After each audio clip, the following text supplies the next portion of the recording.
and I'm the instructor for the Wellness Forum here at Florida Junior College. We have a guest speaker today, Coach Larry Monts. Larry Monts has been the coach of the field and track cross-country teams, men and women's division, here at Florida Junior College since 1967. And it's a pleasure to have you with us today, Coach Monts. I've asked Coach Monts if he'd speak to us about exercise, especially focusing on walking. Coach Monts, do you think walking is a good exercise? I really do nowadays. I think a lot more people probably more beneficial walking than actually running. Running involves, particularly say for people 35 and upwards, walking entails a lot of joint problems and things like this. And I think walking now can be very vigorous if you use the upper body movements and things like this. And if you check your pulse, I think periodically, and find out that if you're walking a little bit faster each day. In fact, walking, you can go pretty fast actually walking. So you're talking about upper arms, swinging the arms to get the upper body? Yeah, just a vigorous upper body movement instead of meandering along. If you actually move your arms vigorously, you'll get some benefit up here too. And of course, breathing is very important. In other words, really deep breathing. I have gone into that just recently, some stuff with some deep breathing. And I never realized, in fact, I'm working on a thing now, which is totally off the deal, in regard to doing away or helping headaches. And it's in regard to breathing and stuff. And it's a matter of practice, just like anything else. You mentioned here too, in regard to walking for weight loss. I noticed in class today, well, all women, I think that's probably the most difficult thing in the world in coaching men and women. I have some girls who run 50 miles a week at a very rapid pace, about 52 weeks a year, and I've had 2 or 3 at the present time who eat exactly correct. And they are very strong, and they're not shaped like they would like to be due to the fact their mother is not shaped like. So I feel like with women, when we say weight loss, I believe for a woman to lose weight probably is one of the most difficult things there is on the planet to do for certain ladies, because at certain times of the month you all can eat a piece of lettuce and your body turns it right into fat. Or as soon as you go on a diet, your body immediately goes famine. We're going to have, and body turns everything into fat to store. Where men, in most cases, the body doesn't store body fat like that. So y'all are really at a disadvantage in that regard. Of course, you all get rocks thrown at you all the time. You know, won't you lose weight? Well, I think you can lose weight, but I also think most men don't realize how difficult it is for women to lose weight. And until I started coaching girls 5 years ago, I had some rather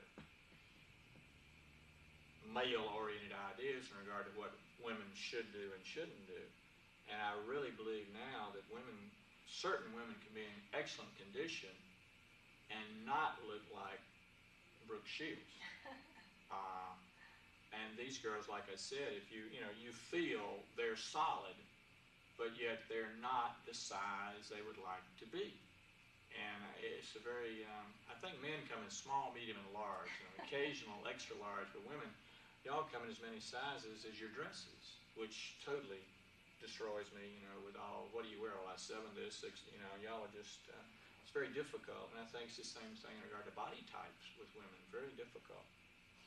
So with doing exercises regularly and with better nutrition or a good sound nutrition program, you feel that we can be very healthy, and possibly with some special exercises, which we'll get into some equipment a little later, maybe we can help shape our bodies to where we'll be closer to Brooke Shields, even though we never maybe quite make it. Talking about the walking, though, I was wondering, do you recommend special clothes or special shoes for walking? Definitely, shoes are very important. I don't think you need the $40 shoes here, or now they were 40, they're probably 60 now. That you see at the local sports sporting goods store. I think everybody has enough sense, so you wouldn't go walking in those, the high heels. I'm sure a man invented high heels for women's pain, but at any rate, just I think any good shoe, you could pick up something at Kmart probably, but again, you're going to run into this, you're going to feel better if you pay more for it and you get the Adidas. My feet feel better in Adidas, and it's just ain't so. I mean, there's no one shoe that's perfect, or they wouldn't make so many shoes. But you see them advertised on TV. I would myself not go to a shoe store to get shoes. Now, that sounds funny, but if you go into that shoe store, they're going to sell you a pair of shoes. It's going to be some runner in there who's going to swear to you, if you wear this shoe, it's going to be much, but of course the guys get a percentage. I tend to like to go in the stores where they don't pressure you. Charlie Coleman's is a good example. They sell everything, and they have a lot of shoes, but they don't sell you shoes. You buy the shoe.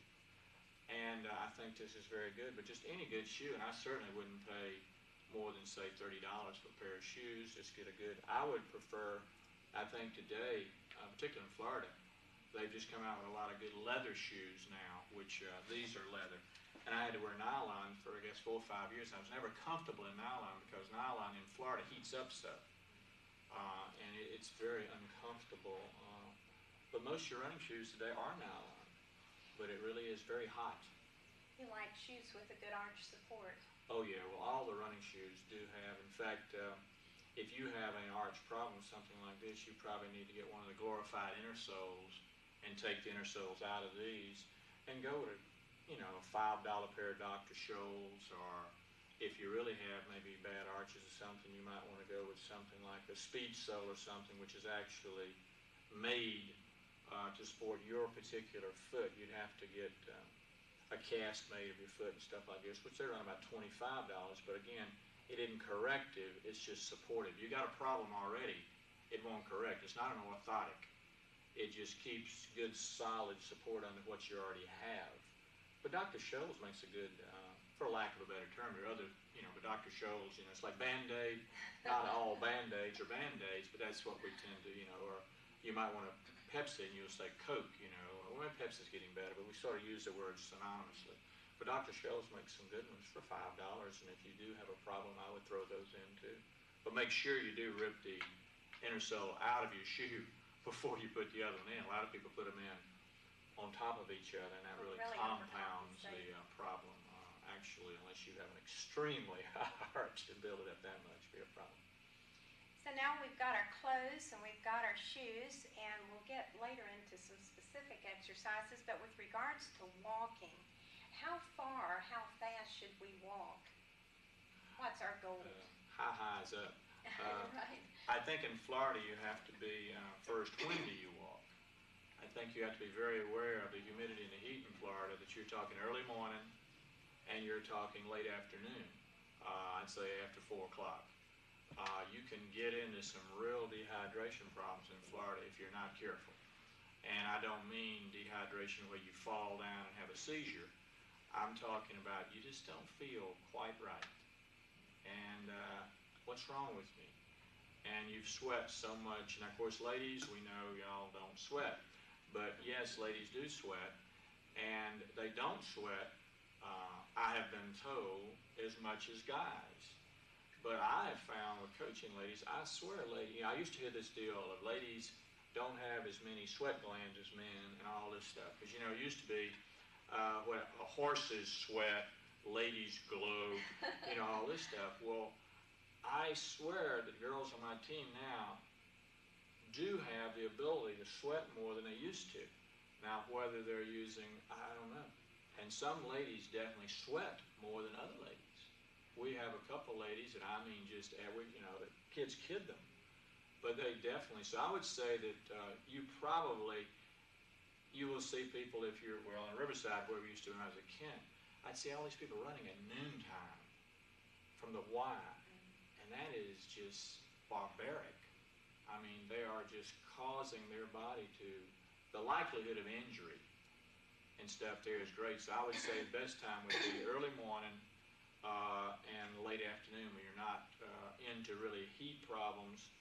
How far, if you're beginning, I wouldn't go I would go far enough that you know you're not going to quit. Because now, like now, so you're very eager, and you go out and you overdo it, and you're going to tend to quit.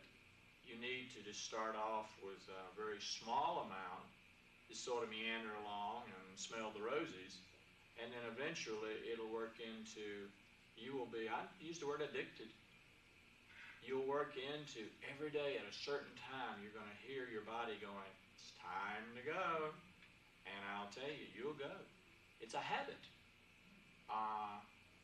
People know where, well, I feel guilty, literal guilt feelings when I don't get to do something for myself that day. Good for you. And I used to feel, I don't feel guilty anymore, old age.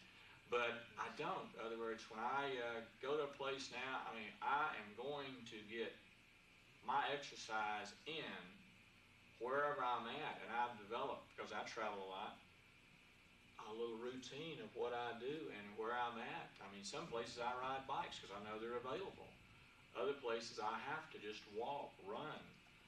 Other places, if it's raining or something, I may have to work out in a motel. I've run into a few little old ladies in the hall. You know, I'm trying to get in some type of activity, but you really feel better.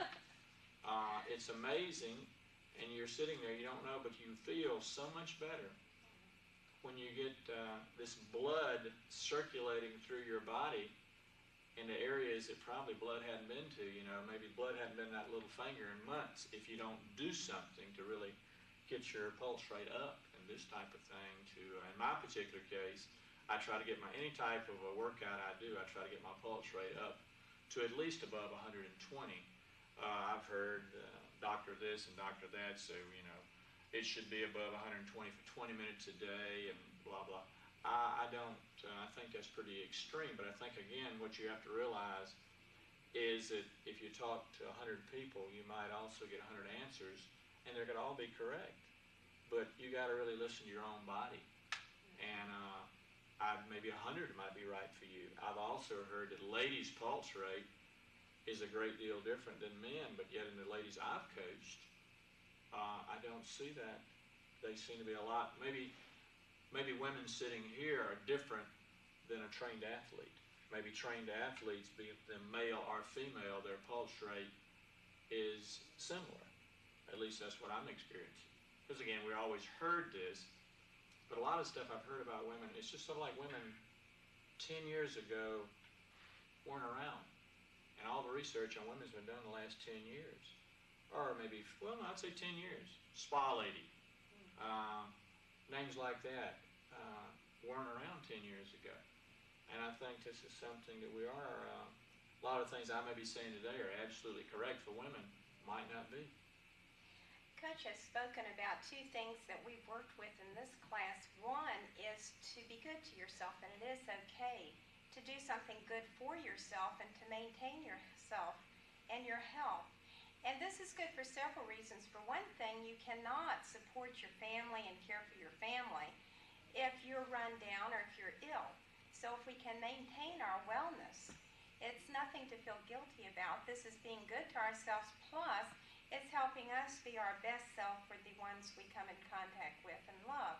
Another thing that the coach mentioned was being aware of our own bodies and listening to the body. If you're walking too fast, too long, and you're getting leg cramps, your body's telling you something. Now, the coach had spoken about pulse check. How do you do a pulse check? Well, from you being a nurse, everybody tends to do this, but we found a lot of people can't do that. I check mine right here. If you keep your mouth shut, you're okay. Now, right now, I'm feeling a vibration from my vocal cords. But if you're not talking, when you get it up, I'd say above 100, it bounces out. I mean, if you can't feel your pulse here, you're dead.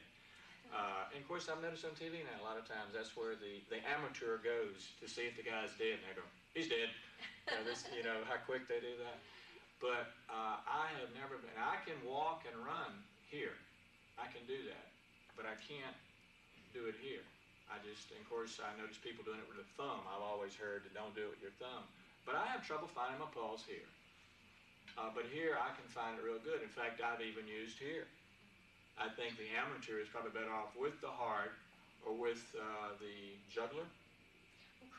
Carotid there. And you're okay. But again, don't talk when you're doing this because you will get a vibration from your vocal cords. But that's where I always check mine right there because I don't usually stop. I usually check it. You can go, what's half of 120? I do say 30 seconds. I rarely check I check my pulse in the morning now. My at rest pulse rate for a full 60 seconds. But normally I take it 20 and multiply by 3 or take it 30 and multiply by 2.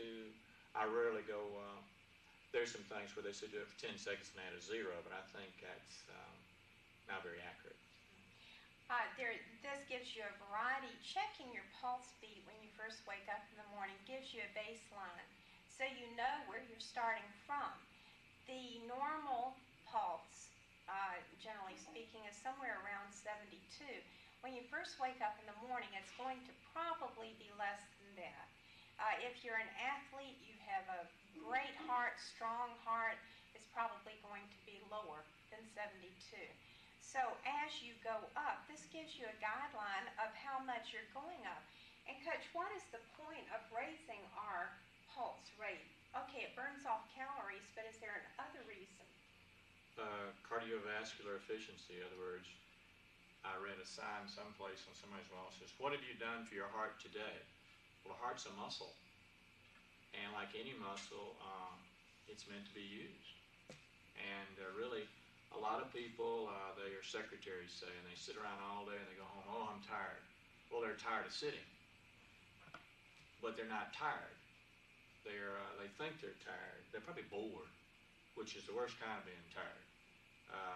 People, like with me, they'll say, "Well, did you relax over the weekend?" Now, relaxing, a lot of people means laying in a hammock.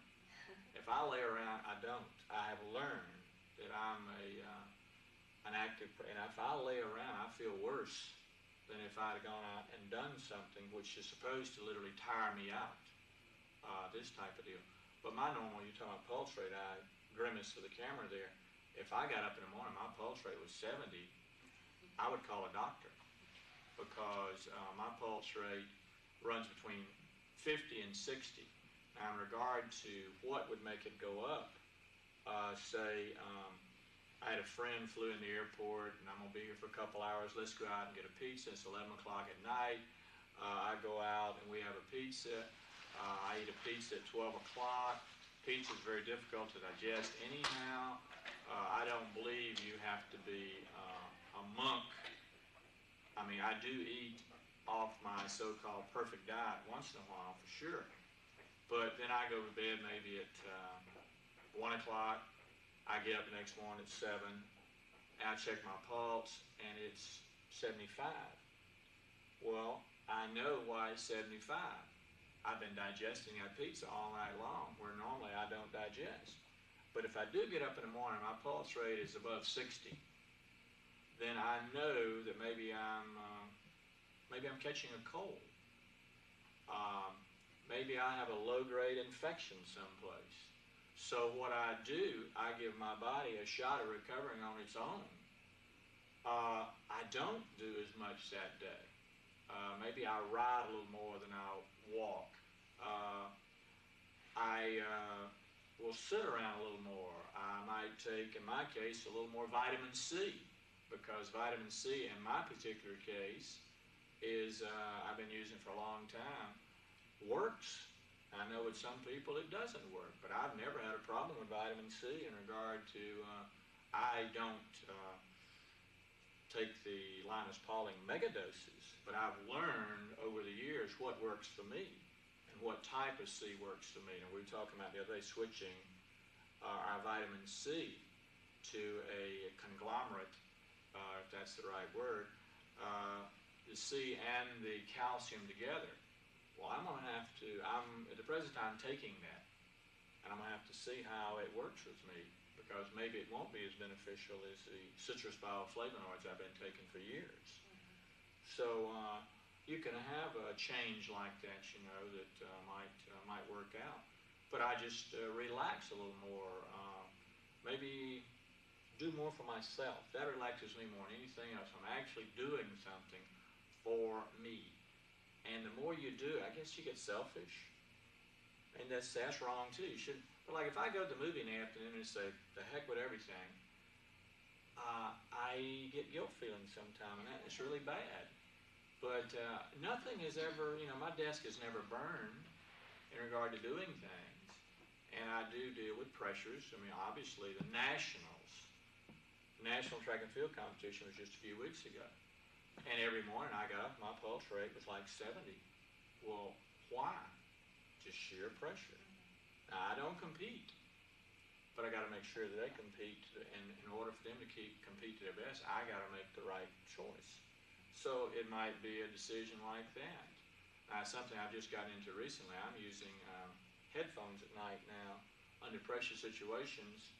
I never had any trouble sleeping. I got over that a few years ago with some relaxation drills.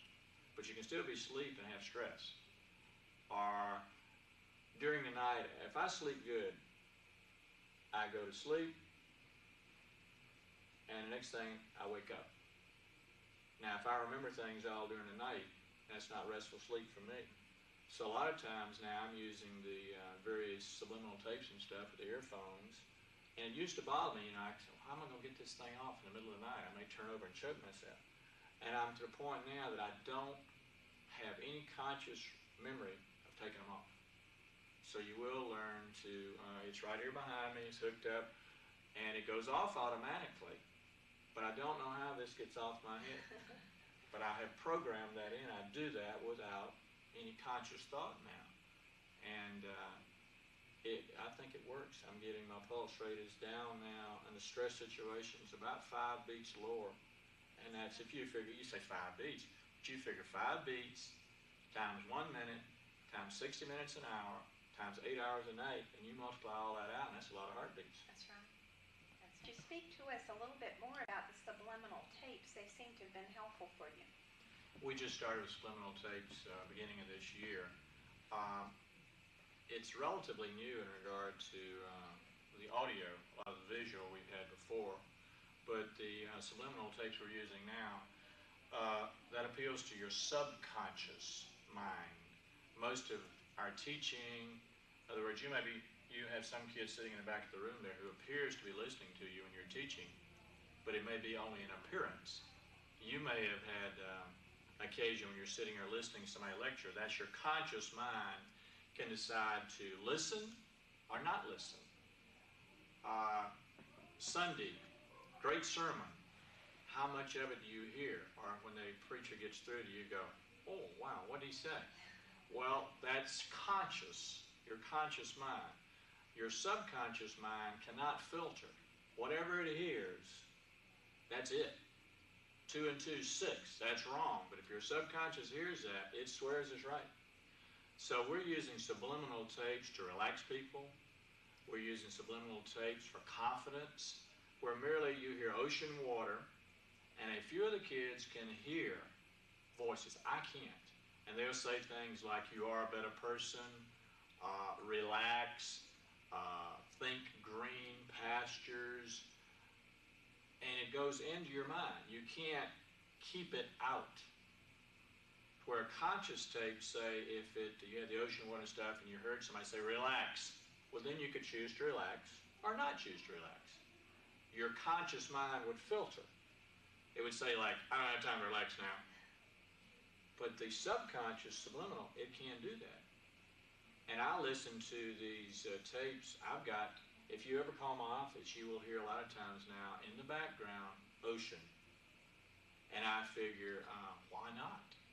I'm not doing anything. Maybe it'll make me better. And anything I can do, you know, it's only 24 hours in a day. Well, now I'm making better use of the 24 hours. I was doing one the other day, and I have trouble believing this. But they really say that people like me, the subliminal is the best thing. because even though I'm doing subliminal, I'm doing some stuff about concentration and various things like this, I have trouble believing, because see, I have this work ethic. I work harder, I get better. Well, see, I'm not really working hard with subliminal. It's giving me something sort of for nothing, and I have trouble with that. But they say that I'm the absolute correct person for this because I do have an analytical mind, and I'm going, what's the guy really saying, or is that helping? So it does relax me a great deal, and I think when we first started with the kids on the team, we got a lot of resistance. And now, well, you may have heard on the PA system now the track, and it sounds on the PA system in the track when we're running and everything, instead of ocean water, it sounds like a jet plane. The bigger speakers and stuff, it does sound like a jet. But the kids now, when it goes off like every 20 minutes, and if I'm busy, they go over and reset the tape. So again, they're believing now that why not? I mean, we're running around out here. We used to listen to rock music, which is not going to help me run faster. It was a filler for the mind. But now they want those subliminal tapes on because just maybe this will be the difference between me winning and losing. So we use the subconscious stuff now a great deal for particular relaxation and particularly self-confidence in regard. A lot of people can be great if they just believe in themselves. So we're using that a great deal too. And of course all of this is Ralph Daniel, our sports psychologist, is the people, you know, it's sort of like, well, they said Jesus wasn't appreciated in Nazareth either. Ralph Daniels is one of the best sports psychologists in the world. And everybody in the world knows it except us. I know it, and some of the kids on the team, and he's gotten a few little peewee articles. But the man is super sports, well, psychologist, but super sports psychologist. Well, he's probably a better sports psychologist than he is a psychologist because he can identify with the athletes. And many doctors cannot identify with athletes when you go in and say, well, I'm running 100 miles a week and my left foot hurts. And of course his initial reaction is, don't run 100 miles a week. Well, the athlete doesn't want to hear this. And of course you all may have some injuries or something from walking or jogging, and you actually need a medical doctor, but you need one that leans toward athletics, not one who's heard about it, one who actually gets in the pool and swims. And there's not that many of them around. There are many doctors who, in fact, I think, unfortunately, doctors and nurses are probably among the most unhealthy people I know. And they know more. And you would think, you know, maybe they need subliminal tapes. Maybe so. You know, there's a neat little test that we can all do about the subliminal tapes to prove whether or not the subconscious thing works. Now, every one of us have been to a mystery. Alfred Hitchcock is a good way to go. That'll scare the daylights out of you. If you go to a movie and you're sitting in a chair, excuse me, and you're looking up at the screen, you know that what's happening on that screen is going to have no effect on you. You know those characters are playing a part. They're not going to come off that screen and get you. But when you're sitting there, you're watching what's going on, and one of these people comes screaming at the camera with a knife in their hand, what happens to your body? Your heart rate goes up. You have all the fight or flee symptoms that happens. Okay, you get scared, your stomach knots up, all these things, although intellectually, rationally, you know that character's not going to jump off that silver screen and get you. Now, if somebody walks into the room and comes up to you and pulls a knife on you, you are going to have the very same symptoms. So I very much do believe in the tapes and what you tell your subconscious. I do want to move right along now and get in so that all of us have an awareness of some other facilities available to us on campus. You have an excellent PAR exercise course. Tell us about that, Coach. We got that about 5 years ago, I believe. It's an exercise course. I think it's the best way for you all to exercise myself. In other words, going out and just running around and walking can be pretty boring sometimes unless you can run a different place every day, or maybe a different dog chases you or something. But the park course out here, it starts at the K building down here, and it's merely a series of signs that tell you to do specific exercises It's your level, and it may be things from something simple like a side straddle hop to something more difficult, which most of you ladies couldn't do, be like a pull-up, which the guys love the pull-ups. Most of the girls don't like the pull-up. So there are 18 stations out there, and you can, it's a mile and 3/10. And if you walk between the stations, some of it just involves stuff like raising your right hand and your left foot. But they're about 150 yards apart, and there are arrows out there. You go from 1 to 2 to 3 to 4, and they circle all around out there. And it's a very novel way of exercise. In fact, you may have been to some motels now that have fit courses. Parcourse, that's a word from, I think, Scandinavian countries where it came from originally. But I've seen some advertisements now that, in fact, I tend to stay in motels now that have, that I know that have weightlifting facilities, while you pay the same thing. And they're learning that now, that people want to lift weights or want a park course or a fit course. And we've had it down there, and it's used by the community a lot. But I'd say probably less than 10 faculty members use it. It's been there, I think, about 5 years, and it's really great to prevent boredom. I think that's the worst thing about many activities. They get pretty boring when you do them, over and over and over. And this, it's just different, I think a very interesting concept, in that regard. Well, I think it gives us all an opportunity to know that with Coach Monts' permission, we have available right here on campus a weight room, and you need to call to find out which hours are the best time for you to come in, that you won't be conflicting with classes. But there's also showers and lockers and tennis courts, handball courts, wall ball, a number of things available to us on campus. So now, what is your telephone number? How can they reach you on campus? Pretty well, best thing during this time of the year is to contact me through student activities, which is 486. They have a secretary. At this time of the year, with classes being out, and of course, I run a summer program and stuff like this here in the county for mostly small children in regard to running, Run for Fun Olympics. So I'm in and out a great deal. I may be, say, out in the morning if I'm going to be running a meet that night till 10 o'clock or something.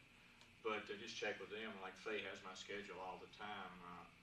Like I'm doing a clinic in South Carolina Thursday, Friday, and Saturday. So I won't be here Thursday, Friday. But during the normal school year, we get here at 7:30 and we get through practice probably 6. So we're really open then all the time. But this is a rather erratic time of the year. For the weight room now, the rest of the stuff, see, is the weight room is the only thing that has a key.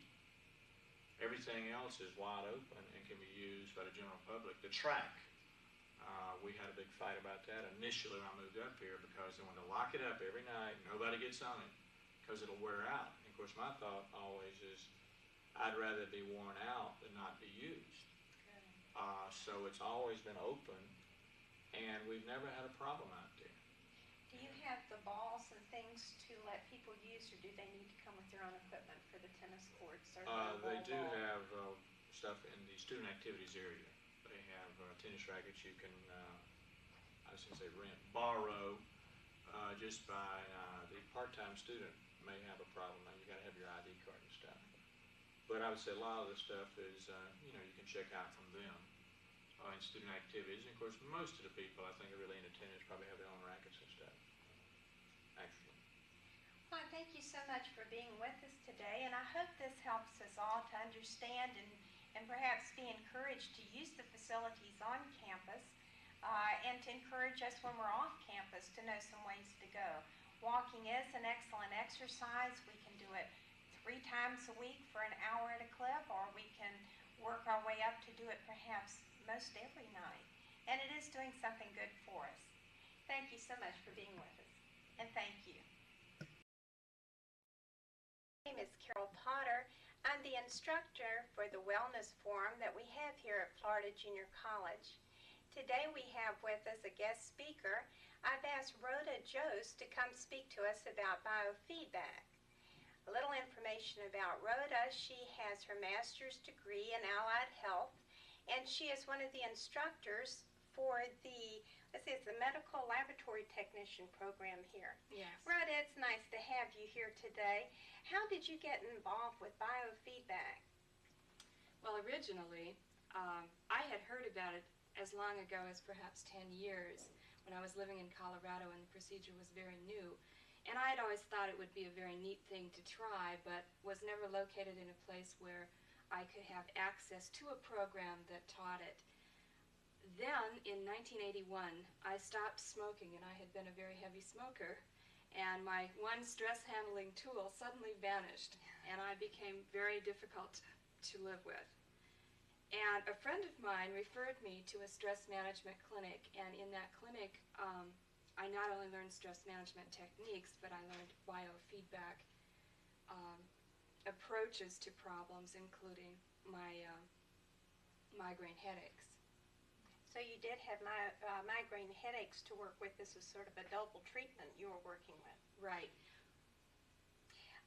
When you went to this place or person, how did you go about finding did you just look in the phone book or word of mouth? Or?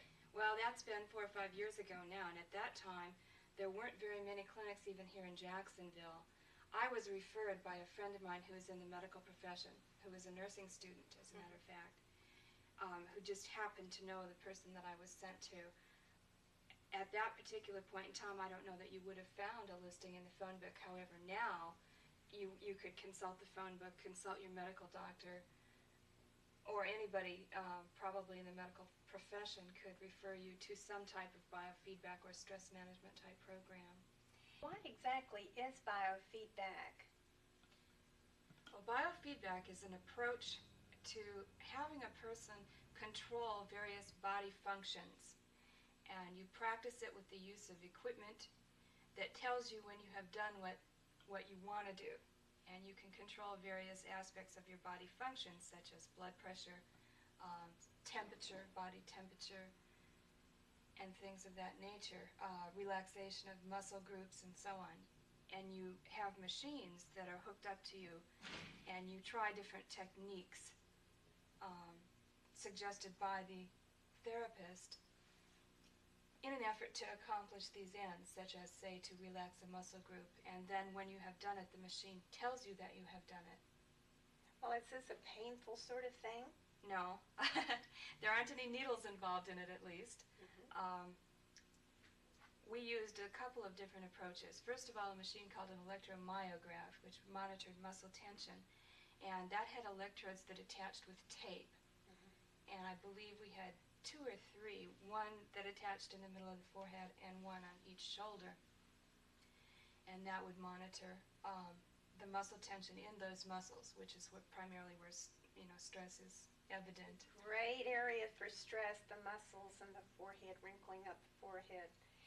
Well, now, are there any kind, maybe I'm jumping the gun a moment, but are there any kind of machines or equipment that you can get and take to your home, or do you always have to go to the therapist's office to check yourself? Well, they do market some so-called biofeedback devices. My opinion is that without a therapist to guide you, you could do yourself some pretty serious harm in trying to do these things at home. Now, there are little devices used to monitor stress and temperature control that you can get. They make them, they're in ring form and little biodots and things, just to simply tell you whether or not your body temperature is at a good level or not. And since body temperature in the skin is a real good indication of how stressed out you are, then this biodot can tell you whether or not you're actually being stressed. Now, whether or not that helps you in dealing with it is not a thing that I can decide, but it does tell you whether or not you are a stressed person at that moment. Well, what procedure did your therapist use? Here you come in, you've just recently stopped smoking, and you're really, talk about stress and being uptight, and then you've got migraine headaches. Now, anyone who's had a migraine headache, this can be very devastating. You went in there and not the best of help. I mean, you were hurting and in terribly stressed out situation. what did this therapist do for you? What was the procedure? Well, the first visit, which was an evaluation visit, we filled out a lot of paperwork, a lot of stress indexes, talked about what was going on in my life right then, which was all pretty traumatic. I was not happy in my job, and there was a lot of other contributing stress factors besides the migraines and the non-smoking. But we assessed then muscle tension and things like that. The training procedure that we began with was the muscle tension and muscle relaxation approach.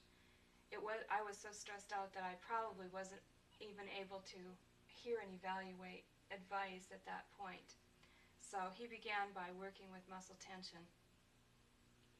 And when I was able to relax my muscles enough to be in a receptive state, we then moved on to body temperature monitoring, because this is the therapy that's specific for migraine headaches. And of course, even attempting to do something new caused me all kinds of stress all over again, and my graphs showed it. Each week I got a little graph that showed what I had accomplished during the 1-hour training session. And I would go home and I was required to practice these techniques. And I had aids. It was not like I did not have help in my home sessions. I had tapes that I played on my tape recorder that told me what to do at various points and things like that. But the actual electromyograph machine and the thermal unit were at the office and stayed there, and I did not have help with those at home. Rhoda shared a neat little idea with me. Here she comes into the therapist already very stressed out. And one of the things that the therapist said to her so that she could get a gauge, okay, can I become more stressful, or is this helping me become less stressful?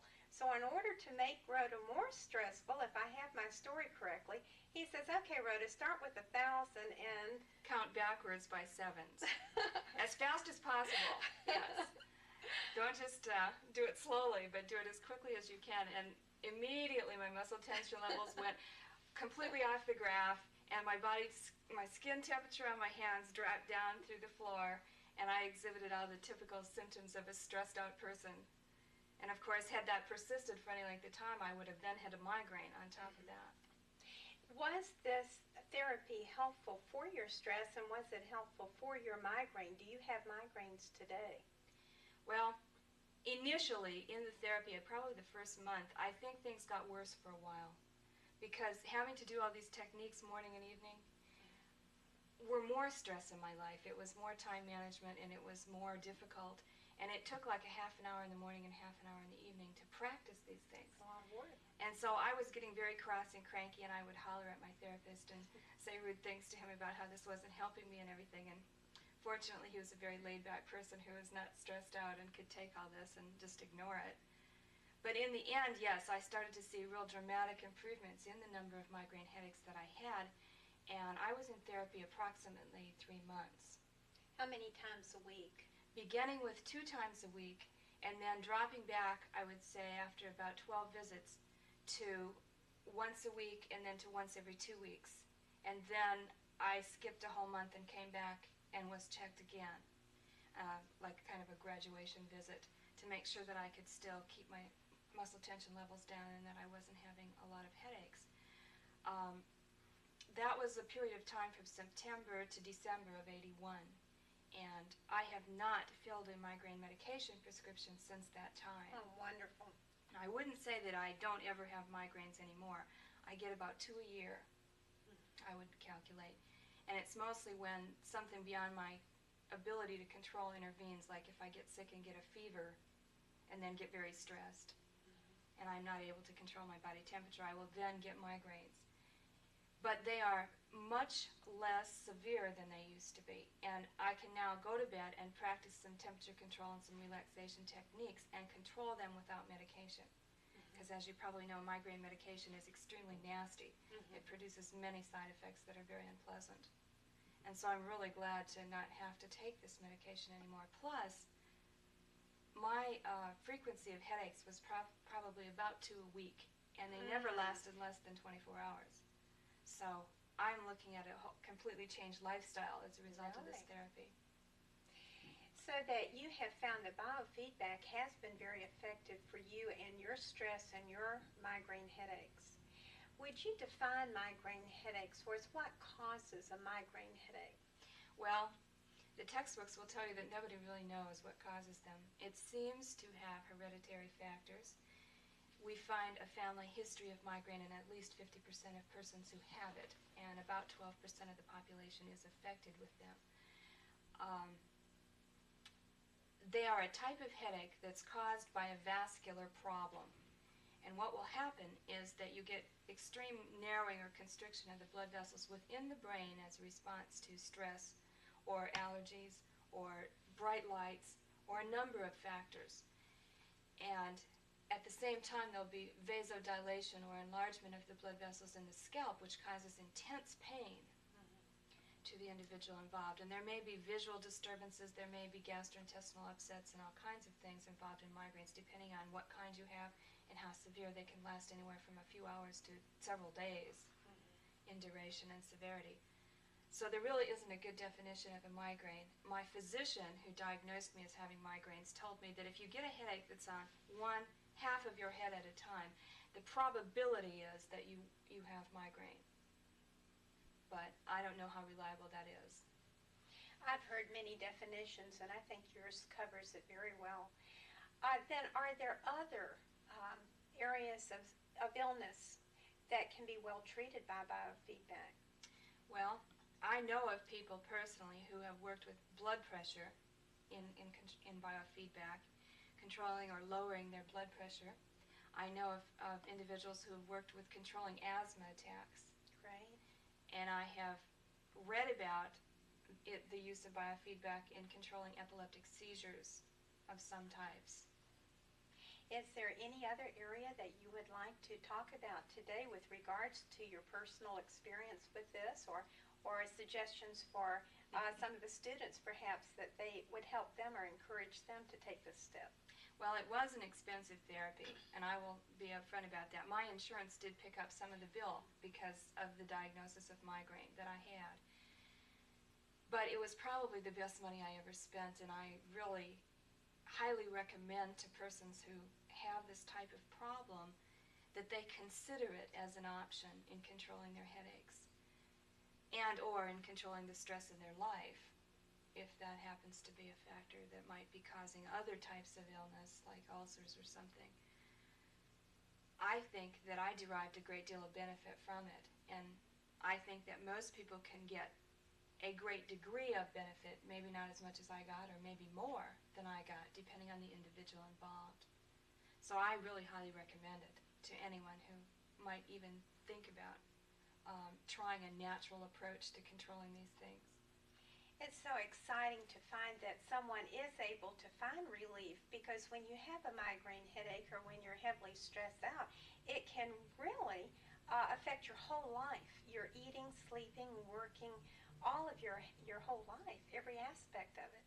So I'm so delighted that you have shared this with us. And if there's other information that anyone needs, Rhoda can perhaps help supply the answers. Or if she doesn't know, she and I will get our heads together and try to find out all the answers that you need. Thank you so much for coming, and thank you for helping us with this information. It was a pleasure.